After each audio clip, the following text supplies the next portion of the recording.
今次阿迪哥咧就介紹一間杜拜非食不可嘅美式連鎖 Cajun 式嘅海鮮餐廳。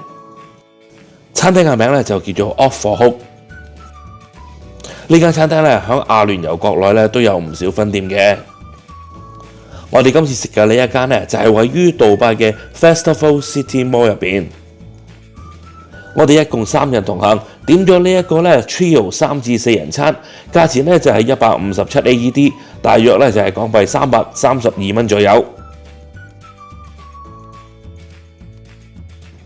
海鮮咧可以選擇唔同嘅醬汁，我哋咧就選擇咗蘑菇洋葱汁。餐牌入邊咧仲有一啲其他海鮮同埋小食可以選擇加配。今次呢個 Trio 餐咧就包4杯飲品，如果選擇冰紅茶或者金桔蘇打嘅話咧，就可以無限添飲。帶好晒全副武裝之後咧，就可以等食啦。職員咧就先將白飯鋪滿喺台上邊嘅紙上邊，然之後咧就將整袋海鮮同埋醬汁咧熬勻咗佢。然之後咧就倒向白飯旁邊，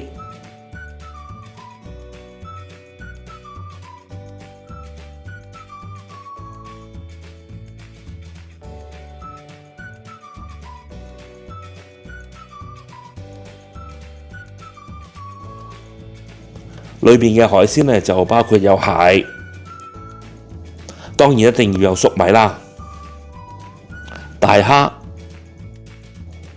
青口。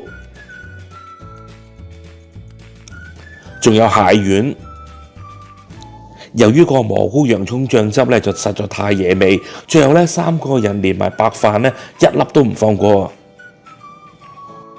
餐牌嘅價錢咧就已經包埋稅，所以咧埋單咧就同餐牌顯示嘅一樣，都係157 AED。